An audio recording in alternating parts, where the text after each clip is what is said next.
This is Aussie Mac Zone. We'll cover everything Apple, including Macs, iPhones, iPads, and more. All this from an Aussie perspective. Sit back, relax, and insert yourself into the zone. The Aussie Mac Zone. Live now, which it is. Beautiful. Hi, everybody. Finally, welcome to show 250 Aussie Mac Zone. Tonight, we're sponsored by ithelptoyou.com.au, athwebhosting.com.au, aussietechradio.com. So, for our 250th show, we've got Garth back again. How are you, buddy? G'day, Michael. G'day, listeners. Glad to be back. I've been pretty slack lately, but I'm here tonight, so there you go. You're here. That's the main thing. Happy 250. Yes. Bit of a milestone. It is. It is. Zarn, how are you tonight, mate? Fantastic, Michael. Great to be here on the 250th show. Yeah. Glenn. Hello. Our mate Glenn, how are you, bud? Good. Hello, everyone. Oh, look, these 250 T-shirts, they're going off. That's what we're here for, my friend. That's what Very we're here nice, for. Michael. Well done. Good. Congratulations on 250. That's a good effort, isn't it? That must be, what, about 5 years worth? Yes. Yeah, just a bit over. Thanks for starting them off, mate. Thank you. No worries. And thanks, everyone, for helping. Yes. Yeah, no, you should be. Yeah, it's something to be proud of. What, every week? Just for about 5 Just about every week for 5 years. Just about. Wouldn't have missed Wow. many. Wouldn't have missed many at all. No. No, So, yeah, not in the big picture, eh? no. So, our Aussie Apple ramblings this week start with referencing last week's $1 trillion question, because there's a bit of discrepancy about what $1 trillion means. In British English, a trillion used to mean 1 million, million. That's 18 zeros. Nowadays, it's generally held to be equivalent to a million, which is only 12 zeros, which is what Apple got to. And as it is in American English, the same evolution can be seen with quadrillion and quintillion. So that's how much you make every week, I believe, Glenn. Oh, that's a couple of zeros short, but yeah, I think the same could be said for ton as well. I think tons are different between English and American. Yeah, they definitely are. They're different weight. I mean, they're actually different, not just. Yeah, they're a different You know, weight. So one's a different number of ton zeros. and one's a ton. So. Yeah. A ton or a ton. Which is the But I think lightest 12 zeros is, I'd be happy with 12 zeros. That's right, yeah. Even if two of them were for the cents, I'm still happy. I'd be happy with that. Right. So do you think I think the British English one, that's pretty much dying. I don't think. Yeah. Yeah, I don't think anyone. That do they still use the million? No, I think they're coming over to the American English version. Yes. Well, I suppose once you get to a million, then that's enough for a trillion. Because what's the next one? A million. So if you had 1,000 million, the numbers are too big. Too big. Yep. Billion, trillion, quinzillion. Don't forget the good old quazillion. And when does Google come along? Google or Amazon might be there in the next little while. You just don't know. No. A Googleplex. Oh, good. Oh, good. Oh, I don't know. Because that is a number, isn't it? It's like a really big number. Yeah. Google or a goggle? Was it? No, that's where Google. I'm pretty sure that's where Google got their name from. Yeah, it is a number. It's a huge it is number. A number. And we've got our first message on the message board, guys. All right, hang on. Yep. Yes. It's the Googleplex is also the corporate headquarters of Google. Yes. Can be stupid. Real-time follow-up here by the boys? Yeah. Or not, as the case may be. We're live. Why not just do it? Here we go. Sorry. So how much is a... Yeah, that's 100 zeros. We've got a while to go yet then. All right. Yeah, and I think it's not Google, it's a Go-Go-plex. Or Google. Ah. Yeah, Googol. Yeah. A Google. Gotcha. That's basically a crap load. Anyway, so that answer this week was courtesy of Oxford Dictionaries. Excellent. Thank Explaining you, the Oxford. difference. So what's our first comment this week from our listeners, please? All right, so we got Jack Vickery. I hope I said that right, Jack. Hi, Jack. Yes, Jack. he's just saying, great show, guys. Yeah, so, yeah, thanks, Jack. Thanks, Thanks, mate. Jack. And hi to Kellyanne, hi to Danielle, hi to Beck, who are all watching live at the moment. Excellent. You just got to buy Zarn a little mirror to. Now, Apple leads and others follow. Top technology companies erase most of the posts and videos in their services from Alex Jones, the internet's notorious conspiracy theorist, thrusting themselves into a fraught debate over their role in regulating what can be said online. Apple, Google, Facebook, and Spotify severely restricted the reach of Mr. Jones and InfoWars, his right-wing site that has been leading peddler of false information online. Mr. Jones and InfoWars have used social media for years to spread dark and bizarre theories, such as the Sandy Hook school shooting was a hoax and that Democrats run a global child sex ring. Apple made its move on Sunday because apparently Eddie Q and Tim had lunch together or whatever and had a discussion about it. Yep. So they did it on Sunday, and then last Monday everybody followed suit. That's right.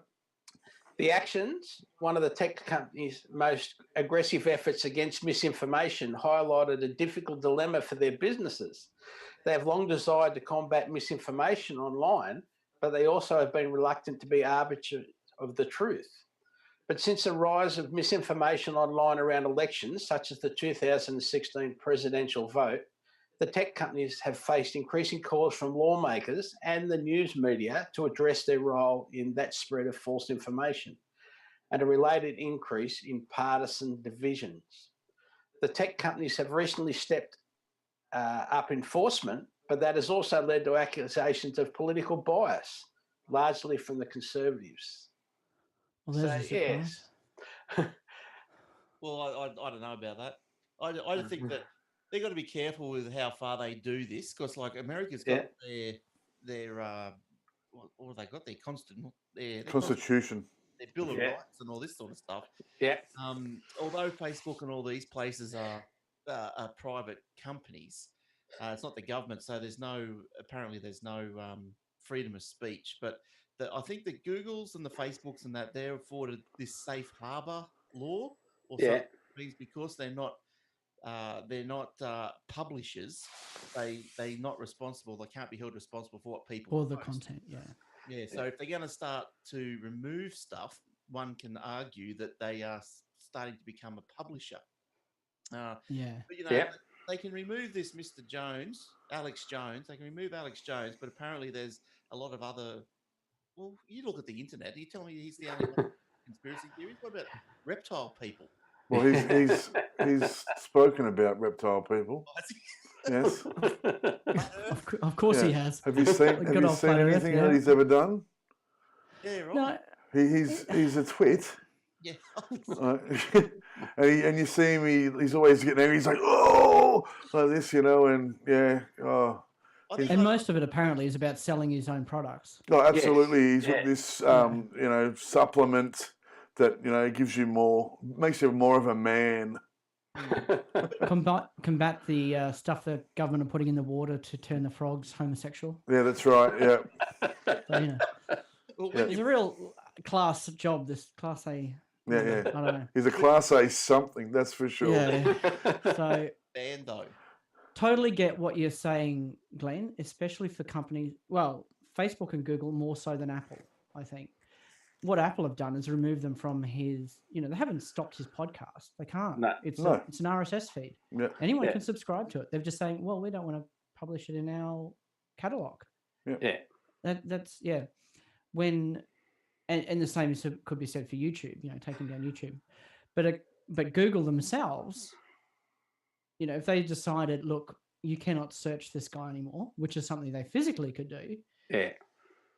Different thing.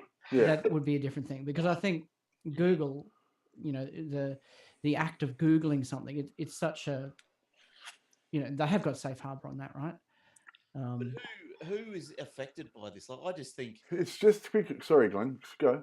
I was just going to say, like, who's being affected? Like, I would just go, if I didn't like the show, I wouldn't download it anyway. Like, it wouldn't affect me. Like, what's the problem?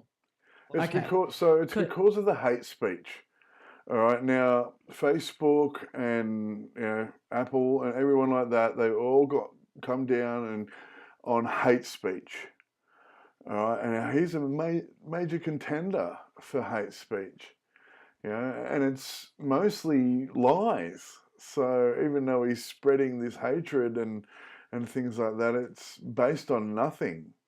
And so they feel that they have the right to take it down because it's based on nothing, and it's causing, right, Michael?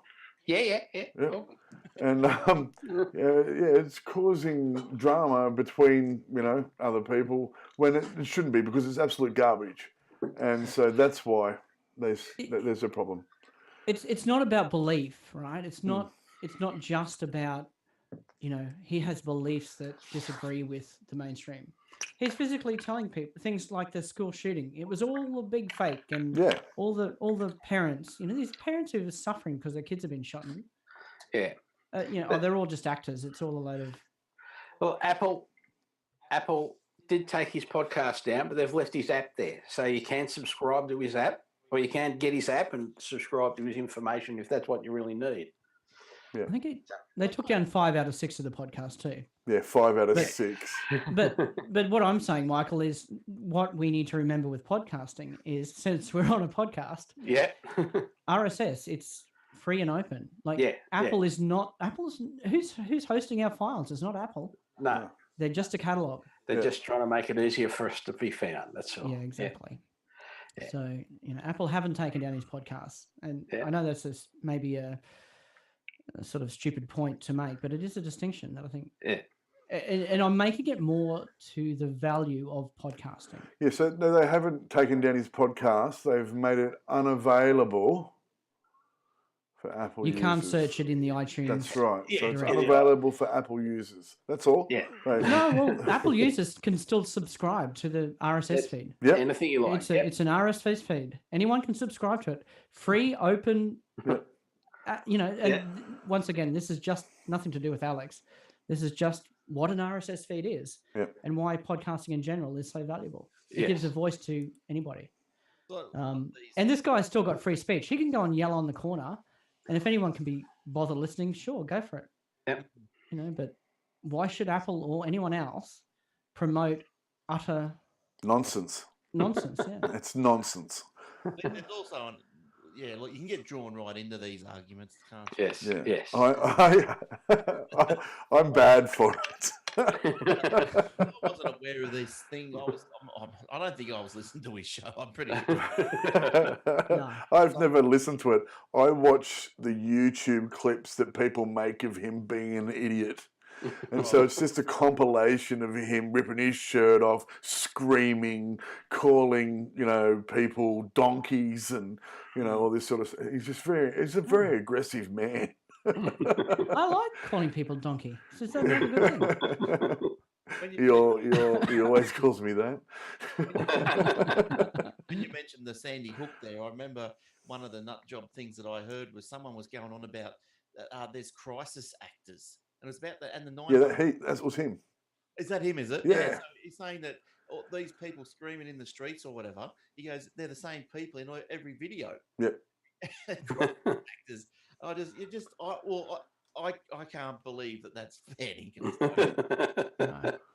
But anyway, and everyone was talking about his stuff getting taken down, and then the meme was, "Don't worry, it's okay because Alex Jones was just a crisis actor." But at the end of the day, this has probably given him more promotion than he could dream of. Oh, absolutely. Yeah. Maybe they should have quietly just left it there and people make their own mind up. Thing is, there's millions of people who are watching this crap, right? So He's watching crap as well. I don't know. It almost, apart from some of the stuff like the the Sandy Hook, the school shooting and stuff, like some of the utter nonsense that is actually harmful to actual people. A lot of the other stuff, you go, what's the difference between this and entertainment? Like, it's almost just, Yeah, it's so fanciful. But that's the challenge, isn't it? It's the bits of crap that he puts in the people that are watching it or listening to it. Then they hear that other bit of crap, and then they start spreading that around, or start getting influenced, or you just before you know it, we'll all be believing that the Earth really is flat. It's flat. We've got lizard people, and David Avocado Wolf is a naturopath. Can you believe it? I know one. Yeah, flat earther. Yeah. Do you really? Yes. Oh wow! I thought they were. Again, I thought they I can't were believe you're crisis still married actors. to her, though. No, Just joking. Yeah, no, he just for whatever reason, the Earth is just dead set flat, and where it's just everything you bring up. They've got an answer for. So, but when, like, I've just done it, when you're standing on the beach, looking at the curve at the curvature, it's not flat. But there is no curve. You're not seeing a curve. He needs his glasses fixed, mate. That's what he needs. I can put a ruler there and show you it's not flat. What about live feeds? NASA now has a live feed from space. That guy that jumped from space. Yeah. Folks. Bloody good actor, that one, eh? And that's what I said to him. I said, look, there has to be so many damn good actors out there that are taking this line of hoaxness throughout history. I've just worked it out. This is why TV is so crap these days. They're all this bloody reality TV. All the good actors are doing this stuff. Yeah. But I actually knew someone who was a non-Earth walk believer. A what? Moonwalk. Moonwalk. Oh, good, because I'm pretty sure I've walked on the Earth. I think, but yeah. I've got you, Malcolm. I got you. Thanks, mate. Yeah, he's passed away now, but he didn't believe in the moonwalk. Yeah, well, a lot of people don't. A lot of idiots. They just have it. You just made it all up. But Made in a Hollywood basement? I don't know. Anyway, I think just to round it off, one last thing. I think it is a valuable discussion to have, because as soon as they do start walking down this line, which is very, very much the same line as censorship, they do need to be careful. But I think in this particular instance, no one's going to sweat too much.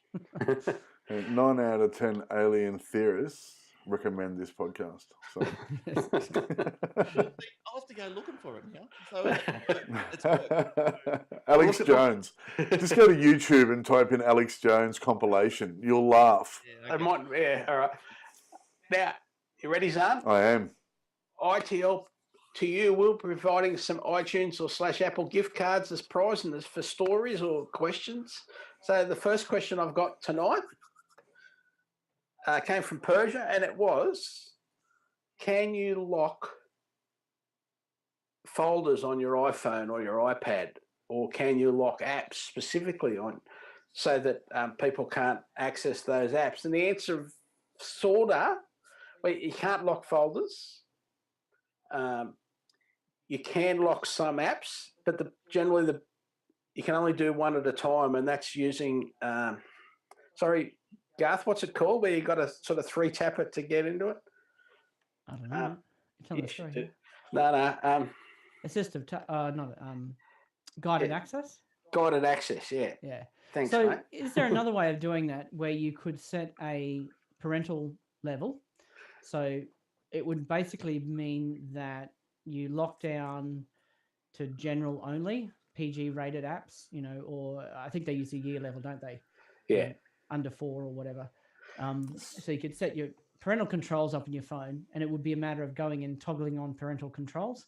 Yeah. When they were turned on, only certain apps would be able to be accessed based on a rating system very similar to PG, G, that kind of a rating system. Yeah, but I don't think the problem with that is banking apps don't have PG ratings. I don't think. That's right. Yeah, that would be. The problem with that is the question Persia sent to us is she has toddlers but also a 13-year-old. So she wanted to have a folder that could only be accessed by the 13-year-old, and a folder that could then only be, and then everything else not accessed by the toddlers. There's only one folder that the toddlers could access. And so with the rating and that sort of thing,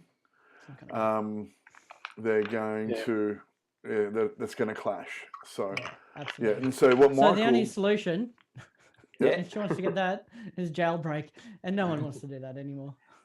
Just bury the folder in the exactly. page. Yeah, make it boring for the other kids to look for. Put a picture of homework on it or something.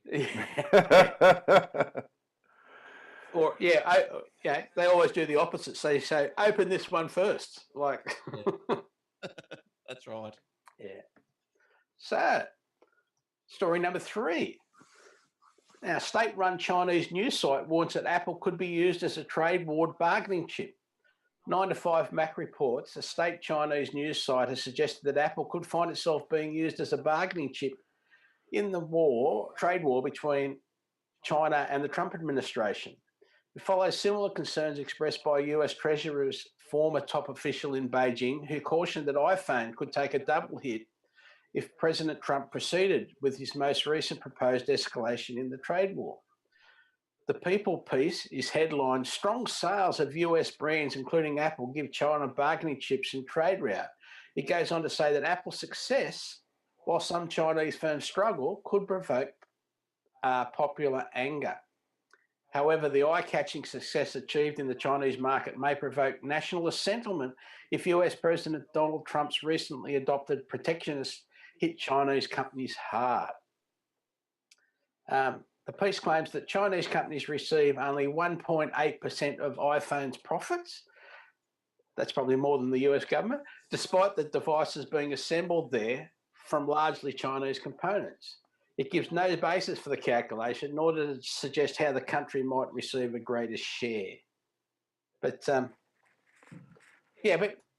it's 1.8 of the profits. They don't get paid on the profit side. They get paid on the manufacturing side. It's got nothing to do with the profits. It comes out of the cost side. They're part of it. So what are they saying? So the Chinese are saying that they because we make your stuff here. Yes, you start putting the price up of that. We'll start putting the price up of all your iPhone parts, and then your iPhone. So it might cost twice as much for an iPhone.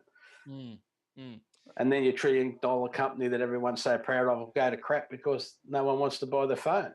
I don't think that will happen. I think, isn't Apple bringing a lot of manufacturing back to the US anyway? They're bringing some manufacturing back, but a lot of it is still all the research and development, which is a huge part of the cost, is done in the States. But also Foxconn are building plants in Brazil as well. So, shit. They might just move it out. Here he is. Okay. All right, so unfortunately, we're all a little bit skew-if and we're not all in the right place now. What happens if you go to the 5 up, Zarn? Let me see. I went to 4 up and no. I'll go to everybody and... No, there's everybody. Everybody, and Glenn's now Garth, Gus now Jason, and Jason's now Glenn. All right, hang on a sec. That's all right. I'll come and sort it out. Hang on. Have some chat between yourselves for a sec. So what we're not sort of considering here with the Chinese as well is that stand up and talk. Sorry, I'll just stand up and talk. Is that Trump is cutting access to Chinese products in the States. So what China's saying is if we can't make the money from our products in the States because of your president and your government is doing this to us, then we're going to up the price to cover the loss of what your government's doing to us. Yeah. I don't agree with it either, but I understand where they're coming from. Oh yes, and I think Absolutely. my look, I don't know too much about this. This is I only know, what I've just read just then. But you'd think that is this like a big ticket item for the Chinese? Or is this just something that they've just said, oh, well, okay, we're not happy with the steel tariff, so how about this? Apple you got over there. Well, we want more of the pie, and but like there's plenty of other. Well, there's potentially other places that could produce the things that China's producing. They're not the only ones in the world doing it, are they? Well, they must be. No, they're not the only ones in the world doing it. But they're the only ones in the world doing it for a certain price that Apple. That I don't know. Yeah, so I don't know because I know Tim Cook was over at the White House just this week, wasn't he? Having a bit of a chow down with old Trump. Oh, really? See, again, I didn't know that. If Michael could hear, he'd probably answer it. Yeah. So I'm not too sure. I just think that's maybe it's just China's got to save face somewhere along the line, haven't they? Yeah. And I don't understand. America owed China a lot of money. Yeah, absolutely. I don't understand the process of this from It's Trump. Trump. Of course, you don't understand. We're going to cut off China and making all this money from us. But we still owe them trillions of dollars. It's and that's totally 12 ludicrous. zeros. I guess Trump doesn't want to owe any more. He's trying to rein it all in. Well, that's neither here nor there. Like letting China sell their products in America, America's still making a profit off that. Because they're buying those products from China, bringing them in, selling them for a profit, and then as an all in all, are still able to pay back what they owe. Well, they'll never ever be able to pay back what they owe, but still, It all gets too complicated for me. Yeah, it's just a small piece of a big pie, I think. Money's a man-made product anyway. We all need a Bitcoin. Yeah. Yeah. How's Michael going? He's there. He's back. Welcome back, Jason. How are you, mate? Hello all. Apologies for my tardiness. Good to see everyone here on show 250. Yeah. Nice shirt, Jace. I hear they're all the rage. They are. I see you got the common shirt like us. Michael's got the only one that's different. That's right. He didn't realise it was like that. That's what he says. I bet he's got Fair enough. The back too. What have you been up to, Jace? Good night, Jack. Oh, keeping busy with work and keeping busy with my Apple products, of course. Oh, yep, good. So, good. yes. What's that big white with microphone you used to have? You still got that? The Rode Podcaster. Yeah, I've got that. That's in the other room. Yeah, that's a very well-oiled machine. That one. That's good. Good to see you still got it. It is. Absolutely. Yeah, good stuff. So what are we on to now, Michael? Consumers are far more excited about new iPhones than Samsung's latest flagship, survey shows. So earlier this week, Samsung officially unveiled its new Galaxy Note 9 flagship, but now a survey from PC Mag indicates that consumers are far more excited about what Apple has in store for the iPhone this year. According to the survey, which asked 1,555 consumers what smartphone release they are most looking forward to, and the iPhone 9, iPhone 11, iPhone XI, or iPhone SE2 came in at the top. 42% of respondents indicated that they are most looking forward to the iPhone refresh next month, while 24% indicated they're looking forward to the Galaxy Note 9. And from there, it's a distant competition for third place. 7% of respondents indicated they are most excited about the Google Pixel 3 or the LG V40. Right. So what do you think? Are we excited about the new Samsung phone? Have you seen it? I've seen it's getting pretty pricey, isn't it? It's up to $1,800, but I think they've packed a lot of computing power in there because its claim to fame is you can play Fortnite on it at least. But I think there's a bit of a disparity there between. I can play Fortnite on my. I can play Fortnite on my iPhone 6s Plus. I do it all the time. I think the interesting thing there about the computing power they've packed in is the fact that the iPhone 10, which is about to be replaced, totally trumps it in most of the Geekbench. Exactly. Yeah, we've got a story about that coming soon, gentlemen. Well, there you go. Bit of a teaser there from Gar. But and also with Fortnite, it's not going to be on the Google Play Store either, so you're going to have to sideload it anyway. Yeah, that was interesting there, wasn't it? That they obviously not getting the money they would hope through those ways, and that's why I guess they preferred the Apple platform. That's the thing that people do actually pay for their apps, so a better platform to play on. But it's I don't know. I don't know what's going to be in the new iPhone, obviously, but it's probably reaching that stage now where once upon a time, every year there was just things getting better and better in the phones. Now it's just small things that maybe the camera's getting a little bit better, a little bit more computing power, but there doesn't seem to be a lot changing at the moment. No. So I think it's just nothing to get excited about. And I'm not even sure what Apple's going to pack into its new one this year that's really going to get people excited. Yeah, I agree. I think it comes down to what expectations you put on it. We, like you're saying, we don't live in those days anymore where you're going to get massive improvements every year. It's just interesting more than exciting now, I guess. I think. And the cost of these phones, that is really changed in that we are now willing to spend that much money on a new phone. However, you expect it's going to last for a while. And look, I'm still running a 6S because it still does everything I need it to. Yep. I was due to update last year, but I thought, there's really no point. Yeah, and that's not to say that the new phones aren't better.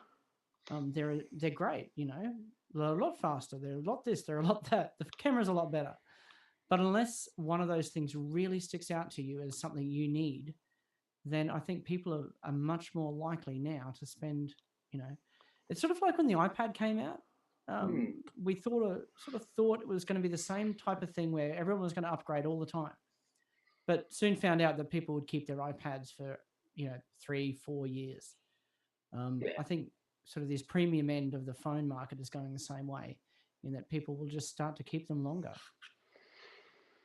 Yeah, that's especially because you're right, Garth. The technology isn't wowing us every year, and so there's no point. Like, again, I'm also using my 6S Plus, and Michael's phone's amazing. It really is, and it's great. But my phone does just as much, maybe not as fast, but it does just as much. So, and I think we've moved to a world where people's primary computer really is their phone. But they can achieve pretty much everything they want to do on their primary computer, even if it's a year or two old. Yep. So I think, even though it's not hugely exciting every year, we're still in a really good place. I think as far as like the consumer excitement goes, that I think everyone's just across what iPhone is out. Like, I know what iPhones are out, the 10, the 8s, but if you would ask me what the Samsung, I couldn't tell you. 9. I know there's 9 flagships come out, this Galaxy Note 9, but if I didn't read it here tonight, you just don't follow these things for some reason. Like maybe because the iPhone is just one company, one system, one operating system. You got the Samsung, you got Android. There's thousands of phones. Yeah, it's a bit of a mosh pit. But the iPhone is either a 10 or an 8, and that's it. So yeah, I still get excited. Well, look, talking about excitement, Michael, you just mentioned the Samsung event. You've got to all be excited about the Bixby speaker, haven't you? No, that disappeared a bit, didn't it? Nah, see, everyone's forgotten what that is. Yep. Maybe I didn't even know. Yeah, I don't think I did. So yeah, that was one of the things Samsung announced, a new smart speaker with Bixby. Their Siri, their Google Home, their whatever they want to call it, their personal assistant. And none of them talk to each other. I wonder if you can get them all in the one room and see if they'll talk to each other. Wouldn't it? Yeah, you have have one talk to the next, talk to the next, talk to the next. Just have a round table conversation. Yeah. That's pretty much what we do anyway. So it is. Don't give them ideas. Except for we're not as smart. Home, the little Google Mini, and every night at about it must be 9:30. It'll just go bing bing as if like it's just been spoken to. You know, what's that bing for? Is someone listening now? Oh, what's happening? That was just turning itself, changing the page for itself. It's been listening the whole time. It's got a good microphone on it. It can hear me if I whisper. Oh, mine's crap. We know yours is crap, Garth. The Google Home is the biggest piece of garbage. No, that's going a bit too far. We've had some laughs with that, haven't we? Oh. I don't know. Look, I know the iPad. I know the HomePod was really expensive, but I really wish I had that instead of this Google Home back. Because that thing, it could be blasting music and you could still talk to it normally and it would understand you from across the room. Whereas the Google Home, as soon as it's playing something, hey, Google! Hey, Google!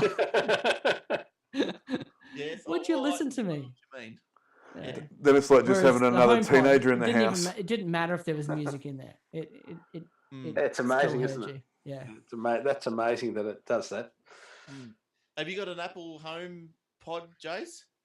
I've got an Apple Home Pod and a Google Home. And it's interesting to see as well when you have the TV on, they'll pick up things off the TV. Actually, Google Home's worse for that. That it'll I see a trend. And suddenly respond to something.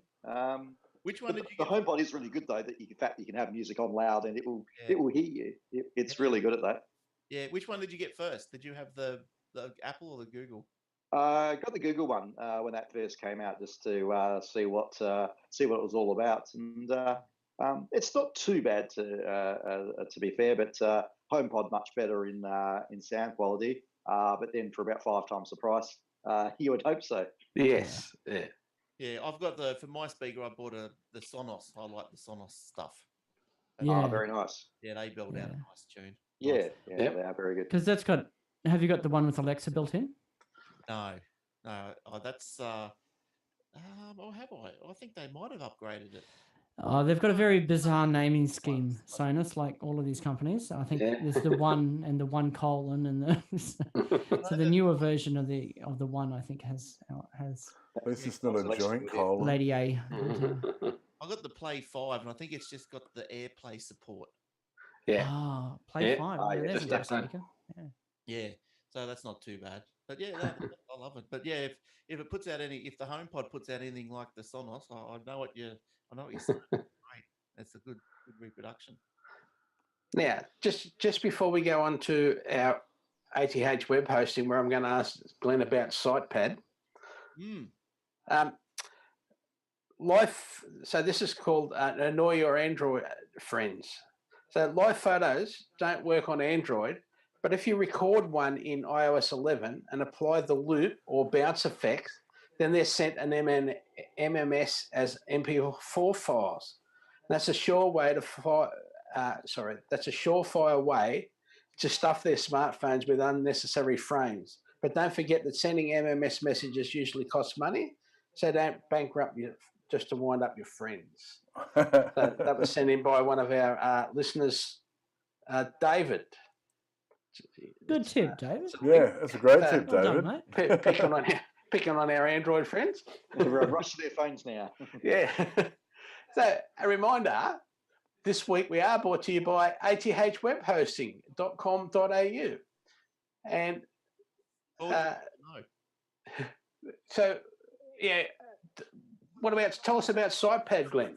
So SitePad, it's a drag and drop website creator. It's probably best. There's over 300 themes, they're pre-made themes. So you just grab one that you like, you load it up, and all you do is just change the text around, change the pictures, and upload it to your space, and you've got your own site. It's like if you wanted to create one from scratch, it might be a bit more difficult, but easy enough. If you like a theme, you pretty much stick with the layout of the theme that you got given, and then just change. You cut in and out the photos and the text, and away you go. That's a nice, easy way of doing things. And it makes it look a lot more professional too in most cases, doesn't it? Yeah, well, there's 300 professionally designed themes, and like you can add maps and the Google codes and whatever. What's the Google whatever that is that tracks website, website activity and all that sort of stuff. Google Analytics. That's the Google one. Analytics. My brain, Yeah. Thank you, Garth. You can do that. You can do whatever, buttons, email, contact forms, whatever. So it is. I've been using it. I've built a couple of sites on that. It's not too bad. Excellent. Yeah, you're best off to stick once you get the theme. You get the theme that you like. So if you're, I don't know, selling cars, there's probably a car theme there. You just get that one. You pretty much, if you want to stick within the boundaries of what's there, then it's a simple task, and you'll be up and running quite quickly. Yeah. So that's the site pad. That's the easy way. Otherwise, you install your own version of WordPress, and that's easy too. Excellent. So don't forget, they do have affordable and competitive plans, 99.95% uptime, domain registration, free setup, auto setup, instant activation, accepting PayPal as well as other cards. We've got Apple Pay yet, eh? No, not just yet. Oh, mate. Look, it is there available. I just haven't had it set up yet. 250 scripts installed with one click, including WordPress or Joomla and many, many more.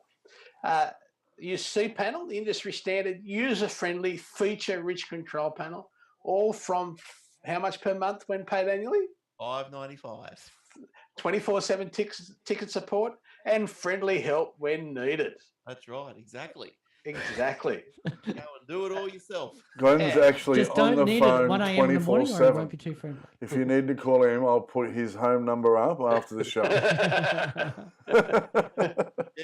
you can send me an email, and look, waking hours, I'll respond. Yep. Glenn's waking hours and human waking hours aren't necessarily the same, but That's right. Midday to 2 p.m. Yeah, that's right. on a good day. Midday to 2 a.m. Now, here we go. Apple's iPhone 10 beats Samsung's brand new Galaxy Note 9 in early benchmarks. So Softpedia reports, if you decide to spend $1,500 Australian on a new smartphone, you should choose carefully because the newly released models aren't always the most powerful or fastest. Samsung unveiled what it would appear to be their fastest and most powerful smartphone to date, the Galaxy Note 9, which features a gorgeous, bright 6.4-inch Super AMOLED display, the latest Qualcomm Snapdragon 845, and Adreno 630 GPU, and up to 8 gig of RAM on this CPU. But every time new flagship devices are unveiled, people get right into it and start doing benchmarks. Now, the Apple iPhone 10 versus the Galaxy Note 9, Tom's Guide already did some early benchmarks of the new devices. Yes, they did. Yeah. So they used a Galaxy Note 9 with 6 gigabyte of RAM versus an iPhone 10, which features only 3 gigabyte of RAM on the CPU. And we bet you're all dying to know the two smartphones. Despite Qualcomm's Dragon, the Galaxy Note 9 isn't as fast as an iPhone 10, according to benchmarks. The Galaxy Note only managed a score of 8,876 on Geekbench 4 compared to 10,357 points by the iPhone. In fact, Samsung's brand new Galaxy Note 9 proved to be slower even than the OnePlus 6, which scored 9,088 points. Also, its performance appears to be close to its little brother's Galaxy 9 Plus, which scored 8,295. Again, according to the Geekbench 4 multi-core benchmarks performed by Tom's Guide. So there's their brand new phone getting a flogging by a few of them. I think this goes back to what Garth was saying earlier, where what more can we expect at the moment? So So Well, yeah. it just always seems that every time a new one comes out, it's always the camera's improved by Yeah. or something like that.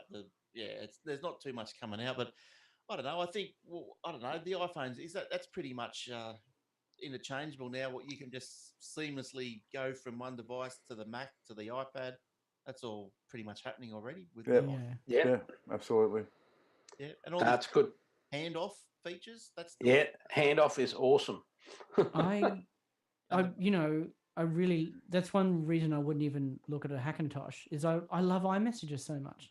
Yep. And the handoff to normal messages. So even if I don't have a person on iMessage, they're just, they're the wrong colored bubble, can still send them a message from my Mac and it just syncs up with the phone and sends it through normal text messaging services anyway.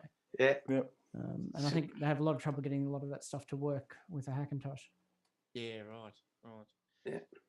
I've never built a Hackintosh. I tried to do a virtual one, but yeah, no, I don't think it's worth the effort anymore. I watched a video on it actually last week, wasn't it, Michael? We watched that video where the bloke was making the Hackintosh really cheaply. But it didn't do anything really that our computers do.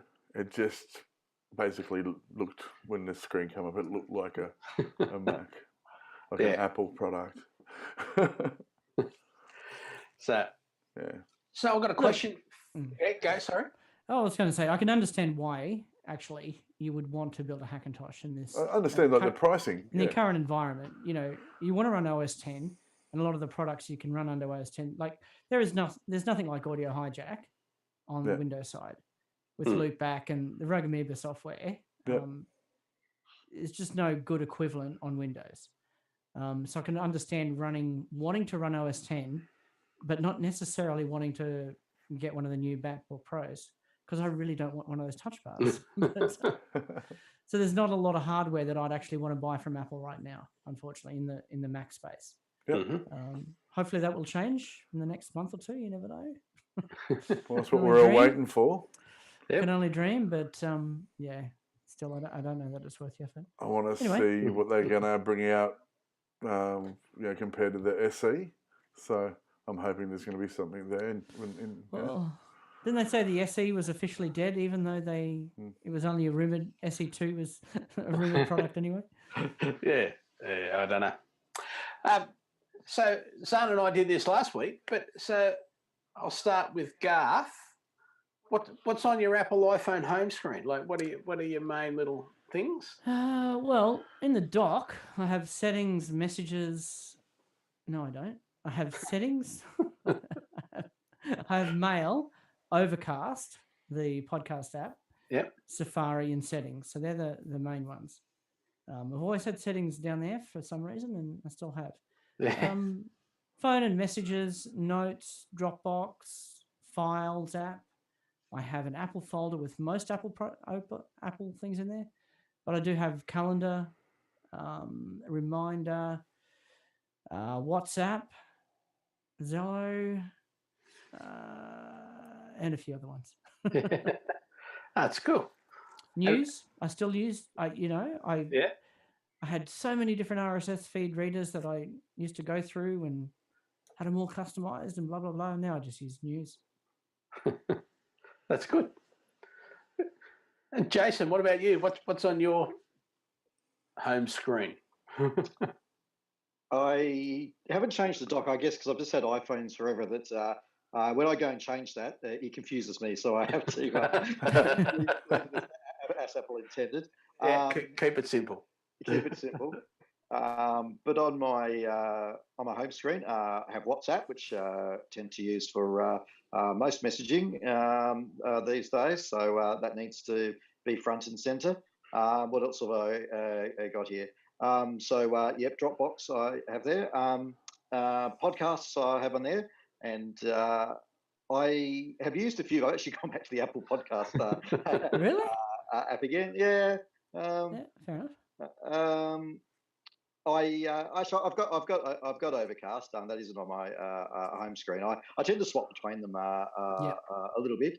I've got my soft token that I use for a lot of getting into sites and for work, etc. That's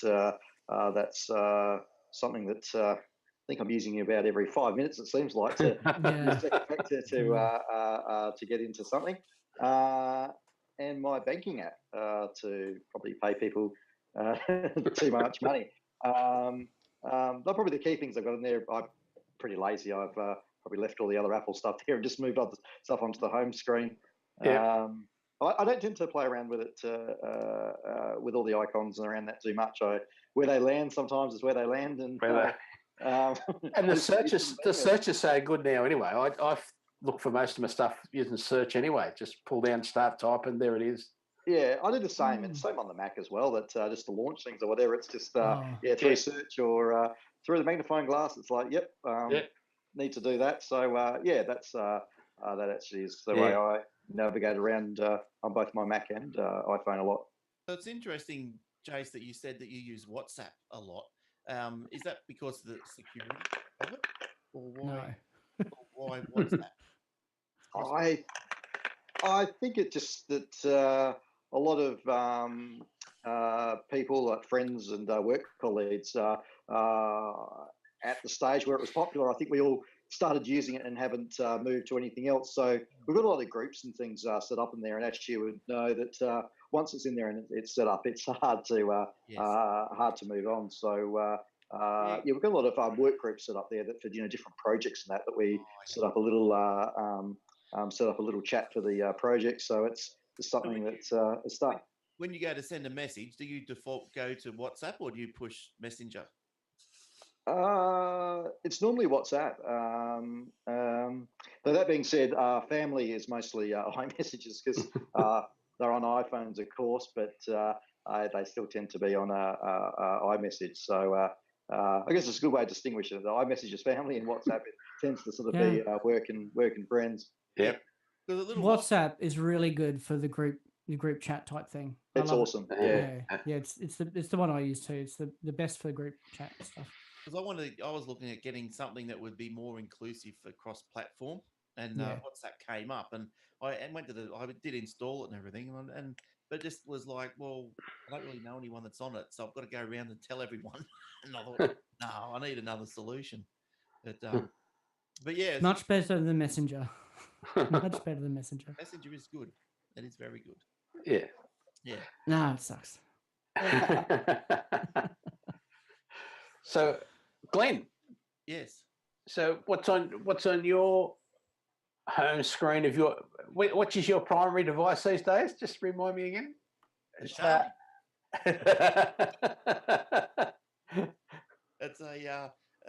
Xiaomi Mi A1. Yeah. So yeah, I've still got my 6S here somewhere, but I've moved on to. That's because you got to do so much on the Windows side. I know. I'll feel sorry for you, and we'll just. So what's in my dock? Is that what you want to know?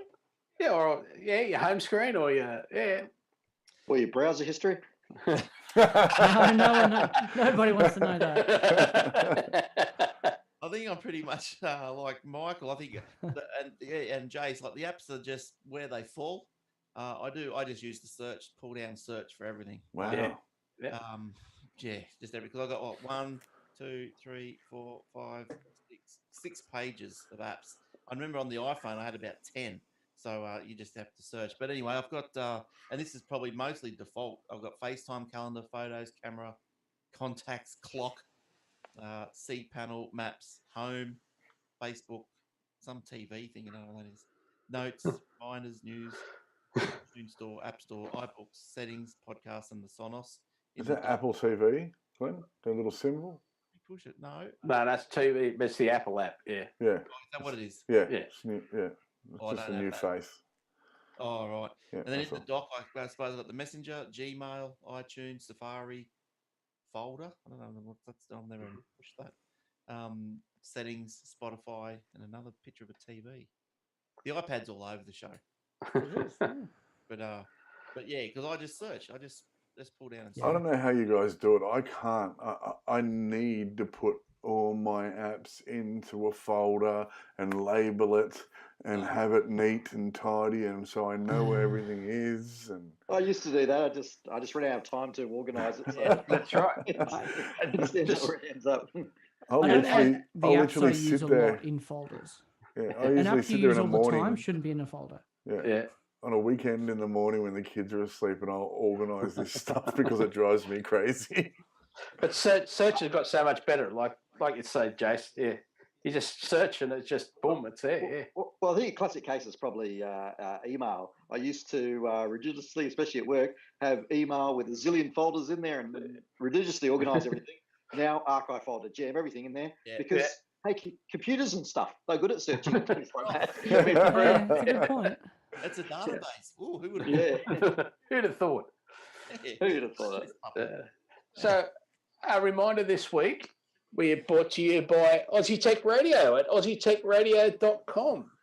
Now, it has that famous Australian longest running tech podcast, Aussie Tech Heads, an award-winning podcast. Oh. I don't know whether everyone's ever heard of it. No. Award-winning, longest-running tech podcast, Australia, Aussie Tech Heads podcast. Who's on I that? think you're on that, aren't you, Glenn? You do that. I am, yes. Yeah. I put my face on there every now and then. So it's in the. So what the Aussie Tech Radio is all about is it's just a bunch of Australian podcasts, tech podcasts that they just play back to back, just 24/7. So normally, look, you could probably listen to it for about 8 or 9 hours straight before it repeats. But then there's new shows every Friday. So if you want to, it's just a matter of just dipping in, dipping out, whatever. You dip in and you're up to wherever it's up to, and you listen for a bit, and then dip again. You'll be up to something different. And you'll always pick one or two things up. It's amazing. Yeah, and it's there's I think there's a few shows. There's Garth's show. Aussie, what is it? Garth Tech Pizza or something? Audio pizza. Audio pizza. It's got our other sister show, Aussie Tech Crypto. Yeah, Aussie Tech Crypto. My Tech Opinion is on there as well. Yes. So there's, I think, the Tech Webcast. There's heaps. I can't think of them now off the top of my head. There's a few of them. There's Vertical Hold. There's Vertical Hold. I haven't heard that one. That's great. Yeah, there's a few good ones on there. So it just goes around 24/7. Tune in now and you'll hear something. Aussie Tech Radio, and it's best to go on the what is it? TuneIn Radio app. So cross-platform. You just download it to your device and search Aussie Tech Radio. You'll find it. Yeah. So I only use the Apple podcast app, and I find all of these on there. Yep. Yeah.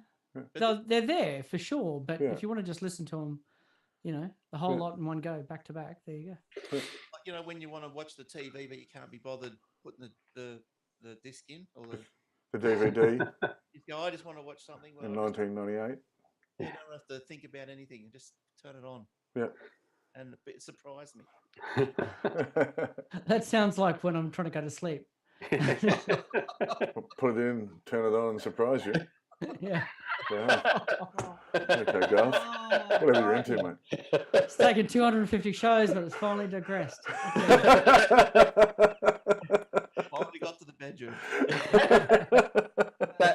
So, on that note, another question that came through us this week from Judy was, why do I prefer working on Macs and Windows machines? So I can tell you my preference. I've been doing it a long time, since 1984 for the Mac, but for Apple products. But the thing that gets me is if I'm trying to repair an Apple machine,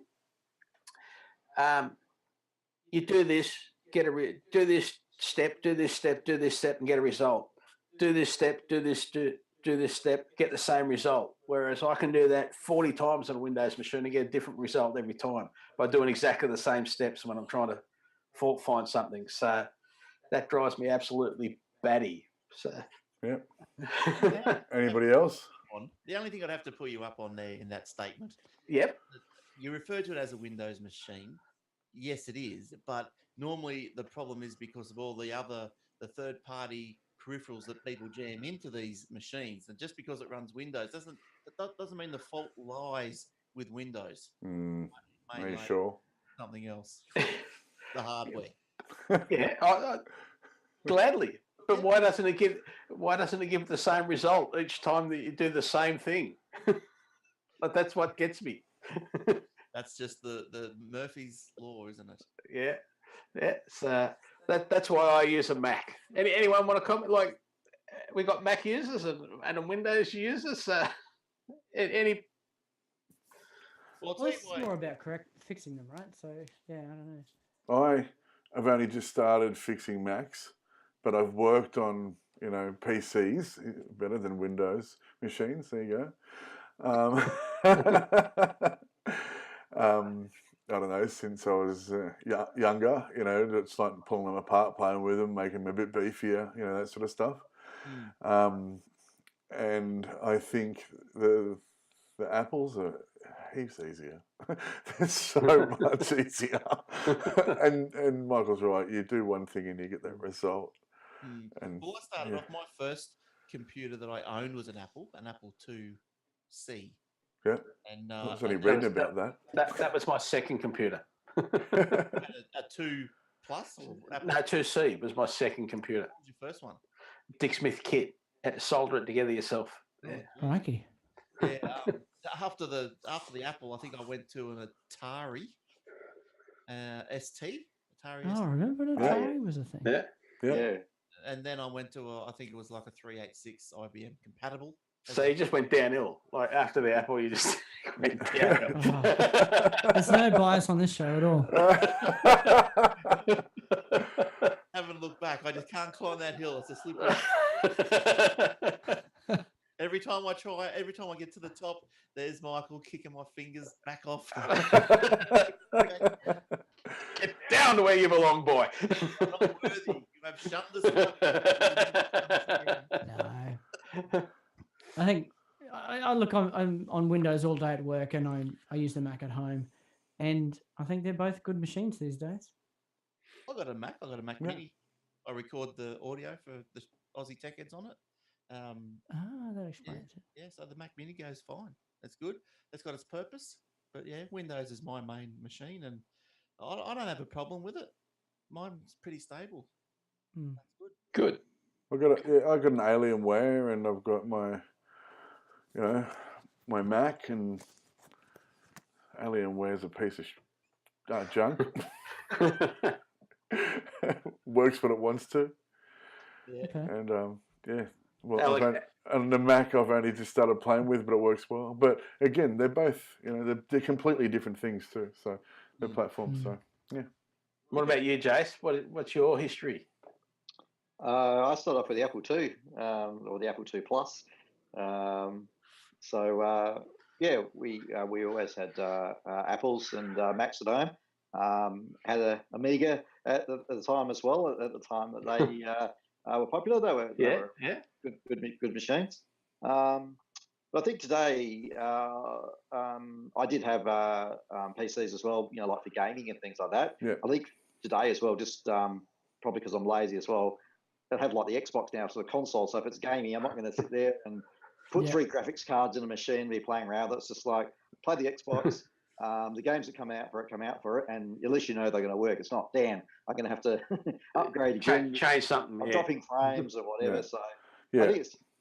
I think as you get older, obviously, you have more money, and I think less time to do stuff. So it's around convenience as much as anything, I reckon. Yeah. Now, when you had your Apple II, did you have the cassette tape or did you have a disc drive? No, I had a disc drive. Posh. I was back in 1982, 83, so I was like in primary school. So we got an Apple II, and that was amazing then. And did you cut the notch out of the side of the disc so you could flip them over? Oh, absolutely, absolutely. Yep. That was a good money-saving tip back in the time. That's right. Yep. Remember the story back then? The manufacturers, they said you can't turn the discs over because they'll wreck your disc drive. And like, it's just Okay. Yeah. piece of And everybody listened to it. That was, wasn't that story by Alex Jones or whatever his name? In 1988, I still had the cassette, and that was I had the Apple II in my bedroom, and I had a cassette player for it, and you could play games on it and stuff like that. I thought it was cool. Imagine how good it is now. Now I've got now I've got an Xbox, and it's fantastic. You still wouldn't have the two, would you, Jace? No, I don't think we have. No, I think we got rid of that. I was just thinking if whether Mum and Dad have got that at home. No. Well, no, I got rid of my 2C. I probably shouldn't have. I told a few people recently that on the show, but one of my customers, a school I went to just a little while ago, they still had a working 2GS there that they'd actually had on display for a little while, and that was the original computer for the school to do all the school accounts and everything on. Oh, that's excellent. The working 2GS and still working. I remember the school, because they only had one computer, and that was the Apple IIe, and then this big, chunky daisy wheel printer. Oh yeah. The noise when it went, but it was good to watch. Yeah. I love the noise of those things. It was print shop, wasn't it? Where people used to print out those really long banners with the cheesy graphics. That was all the go. You used up all the printer paper, printing up these massive banners at school. Those were the days. Yeah. So my next little bit. Hang on, just a little bit of trivia about the Apple II and stuff like that. Dirk Gently, written by Douglas Adams, was written on an Apple II. It says it when you open the book and the acknowledgement. It tells you that it was written on there. That's what he is doing at the time. The acknowledgement is telling you, I'm writing this on an Apple II. Fantastic. Sorry, Michael, go. That's right. Apple likely headed to court over a potential iPhone ban in India. So Apple Insider reports the India government has refused Apple's request to exempt their iPhone from anti-spam laws regarding a mandatory anti-spam app, with the fight possibly ending up with the iPhone getting cut off from the country's cellular networks. The new Telecom Commercial Communications Customer Preference Regulation intends to cut down the number of nuisance or fraudulent calls in India, as well as unwanted marketing, text messages and other spam. Part of the regulation's overhaul is a requirement for carriers to allow customers to download a Do Not Disturb app to their device to help combat spam, including reporting violations and setting subscription preferences for messages. Now, every access provider shall ensure within 6 months' time that all smartphone devices registered on its network support permissions required for the functioning of such apps, the regulation states. Provided that there are such devices do not perform functioning of such apps, access providers shall, in order or direction of the authority, de-recognise the devices from their telecom networks. Now, the regulation clearly mandates that Apple must provide access to the TRAI D&D 2.0 app, or the regulator will order carriers in the country to remove iPhones from its network. Now, as it stands, the TRAI Do Not Disturb app violates several rules in the App Store. In March, Apple advised the app violates the privacy policy of the App Store, but insisted it was working with the government engineers and discussing ways the app could be designed to keep users' personal data safe. Now, under the App Store rules, third-party apps are not allowed to see call logs or text messages, but are able to access saved context. Apple has previously advised it would not change this policy in this case. So it's going to be interesting to see what happens, because they want to see your text messages and your call log to see if what's happening. But I can tell you from experience that the numbers that you want to ban all the time aren't even necessarily the number that shows up in your call log. So I've had people ring me to try and, quote, sell me something, or, especially like lots and lots of calls about cryptocurrency and that I was showing an interest in it, etc., where I'd done nothing. I would ring the number back that was shown, and it was someone totally different. So they were cheating on the call number that was being displayed, and the person at the other end had no idea. So giving India permission to look at the call log won't achieve anything because the numbers displayed are fake anyway. Maybe they're sick of all those Australians ringing them up trying to sell them something. Especially when we're eating dinner. Something like that, SEO and stuff. Yeah. I mean, yeah, they use spoofing, or they're just getting VoIP numbers that are disposable anyway. So you just run a campaign and they move on to the next one. So yeah, I'm not really sure it's a very effective way of blocking spam callers. No. Is India a big market though for Apple?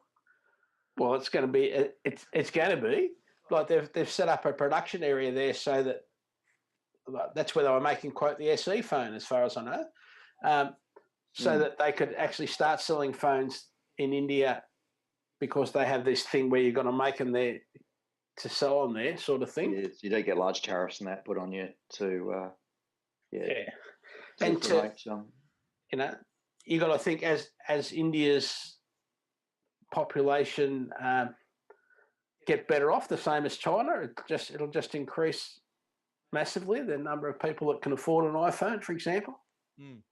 So, and we're thinking in numbers that are different than we're thinking in one set of numbers, and Apple are thinking in bigger numbers than that.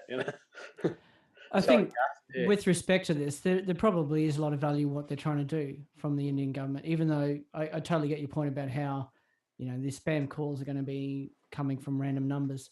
But we're talking more along these subscription services. And I don't know if this is still a problem, but I know back in the day it used to be where people would unwittingly sign up to a service.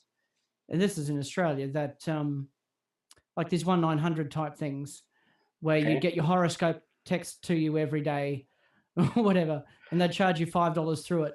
And the carriers have to pass on the cost of that, Yeah. 0055 type stuff. And this sounds like, what the Indian government's trying to do is set up a centralized location where you can manage that type of subscription to SMS services. So, yeah, I can understand outside of the whole let's just block spam numbers, there's probably a lot of value in what they're trying to do. Yeah, it's just a matter of just the numbers, working that into Apple's security model. And I'm just having a quick look in here now in the iOS 12 beta, because I'm sure I saw something about that at the time. Looking at it, I thought, what's that about? Yep. And maybe it is something to do with this, that they're trying to work a way, like they say, that, we're working with their engineers to work out a way of doing this.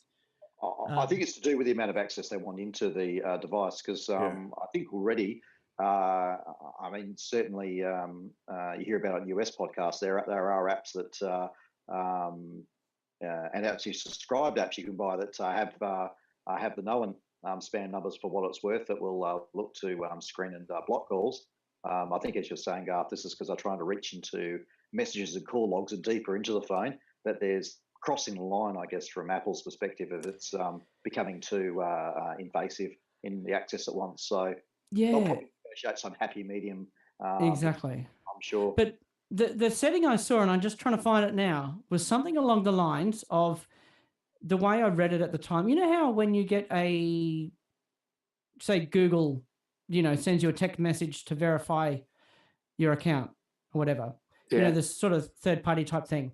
It looks like there's going to be some kind of way that third-party apps at your permission, privacy settings, can access those messages to automatically populate the security code number.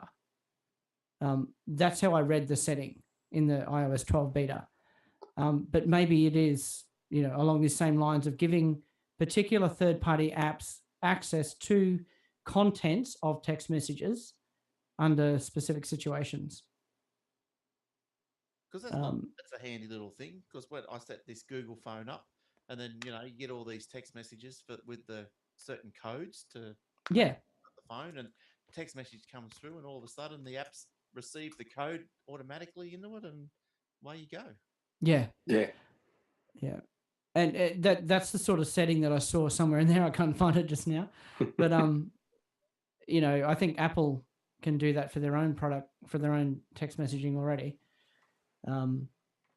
But it could also, it strikes me that same sort of permission granting could give this do not disturb app that the Indian government wants to, you know, mandate access to what they need.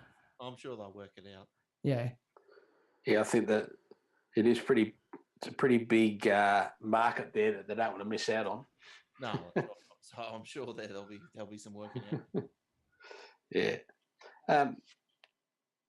Sorry, I'm just trying to find some other information. But so, what to do when your lightning cable won't charge your iPhone or your iPad? First, in the stomach. Yeah. First, turn off the iDevice.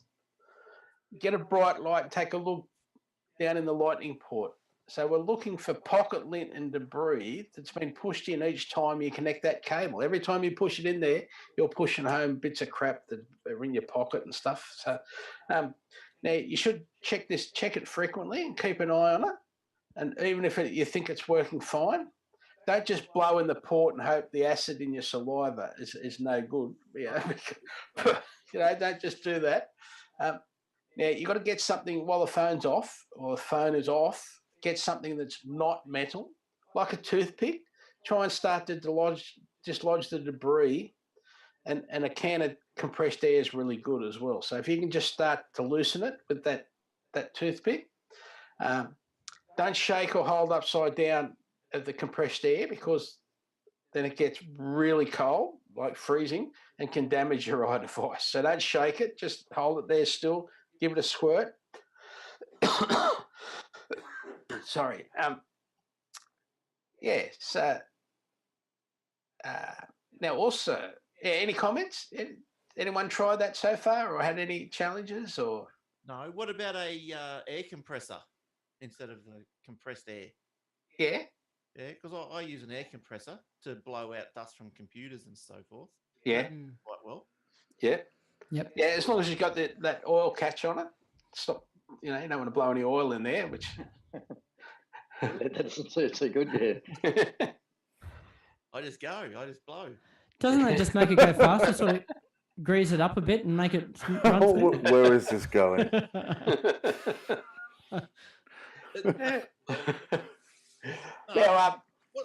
What do you mean by the oil catch? Oil. Yeah. Oil. Yeah. Well, compressor. Which compressor you got? You got like a. You blow up the automotive world where you've got to have oil in there on the proper. Yeah, you put the oil in it as well. Yeah. So in before it goes into where it comes out of the compressor and goes into the air cable, there should be a thing that catches the oil that's in there. Okay, I've never looked. Yeah, so let's just say there is one there, okay, Glenn? Let's mention to any of the other customers. Yeah, live on Facebook, we're going to say yes, there is one there. Yeah, totally, definitely one there. Saw it just the other day. So yeah, just now I found a great little website this week, and it gives you ideas for saving money. Good. It suggests the best deals for mobile phones, or car insurance, or gas and electricity, etc., etc., etc. So take a look. It's called, and it's Australian based, which is even better. It's called spendinghacker.com.au. And I think it's definitely worth a look. Excellent. I'll tell you the best mobile phone deal for $20 a week, for example. And Michael, there'll be a link on the show notes. Absolutely, the link's there. Yep. Excellent. Now, I've got two really good stories about the Apple Watch, which aren't in the show notes. So the first one, Apple Watch helps Aussie man discover a hole in his heart. People sometimes say the loss of a loved one. We won't go through that. But he found a serious medical condition because his heart rate was high for an extended period of time. So, yeah, that's one good thing is this problem was found. Another one was an Aussie too. It was good. the Apple Watch also found a guy that had blood clots floating around in him. So the Apple Watch helped discover that. So, and that was a rider for Cult of Mac, I think, or 9 to 5, one or the other. A Mac Tech rider. So good on you, Apple Watch. Okay. Yeah, it's Well, awesome. there was an ad campaign around that. Was that about 12 months or so ago? Wasn't it when the Apple Watch, when they sort of moved it to being a health and fitness device, where they found people that had used their Apple Watch to they'd been in situations. I think one guy had been in a car accident, another had detected, I should say, health issues with their heart. So it's not uncommon.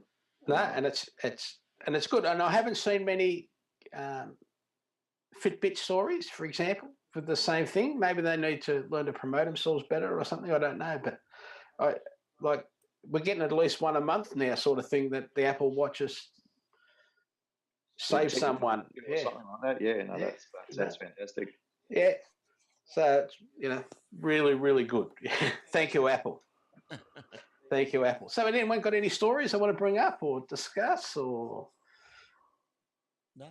No, we're all... Poor Michael. He asks us every week and we always just look at each other and go... Well, that's because I go through it. You've already covered them all, mate. All right. We're just ready for going to bed now. Sorry, everybody. The Alex Jones story. I found the Alex Jones story this week, so I've contributed. Right. Yeah. So don't forget, every week when you download your iPod through your iPod app of choice and you get our story, or on the YouTube link if you're watching it, there is a link to our show notes, which are at aussiemaczone.com.au, and there's a couple of other things up there. Or you can find us on Spotify just by searching Aussie Mac Zone. We're on Apple News as Aussie Mac Zone. Don't forget, you just give us a little heart and then we'll show up more often there. Now, thank you to our sponsors, this week being athwebhosting.com.au and aussietechradio.com and IT Help to You. And before I do the rest, thank you, Jason, for popping in. That was great, mate. Good to see everyone again. I'll try to do it a little bit Thanks, more. Jason. That'd be great, man. That would be great. We'd love to have you, my friend. Love to have you. Excellent. Yes, that'd good be to see great. everyone again. Glenn, thank you for popping in again, mate. Thank you. Pleasure to come on the 250. Good Yeah. Hey. Yeah. Big night. Garth, mate. Yeah. Howdy. I'm expecting you back nearly every week, mate. All right. Confident. None of this saying it and then not turning up. You can see your kids every day. You only get to see me once a week, mate. Oh, that's how it goes, yeah. Garth will be on all the prime numbered episodes. It'd be more than that. I was going for every odd or every even, but, Then you became very odd even. Yeah. Even odder. Even very odd. No, thanks, man. Thanks for being there. Pleasure, man. Hey, and Michael. Yeah. Thank you. You've done a fantastic job taking over the reins of this show and keeping it going through thick and thin and people and no people. And, you really have done a great job. And personally, I appreciate it, mate. Thank you. Thanks for Absolutely. From strength to strength. Yes. I'm thankful too, Michael, for just being a part of this show. It's absolutely fantastic. I love it. So bringing me on, because you needed someone, or even if you didn't, just because you wanted me here or didn't want me here, but wanted to know what I was doing, whatever. Thank you so much. I love it. And I'm happy to be here on the 250. Excellent. Yeah. Now, very important, the most important people, our supporters, you, our listeners, thank you very much. Awesome night. Thank you. That was 250. Zarn, your sign off. Yes. Hey, Garth. Guess what? What is it, mate? What is it? Mate, an apple a day keeps the androids away. Might just go and have a piece of apple pie with a bit of cream. Thanks, guys. Thanks, sponsors. Thanks, viewers. You've all been fantastic. And this has been the 250th episode. Thanks, Facebook. Thank you. People. Thanks, Facebook. people. Yep, all the best. There you go, fellas. And we're Thank off. you, everybody. Thank you very much. Thanks, guys. All right. Good to see you again, Jace. Yeah. Yes, you too, guys.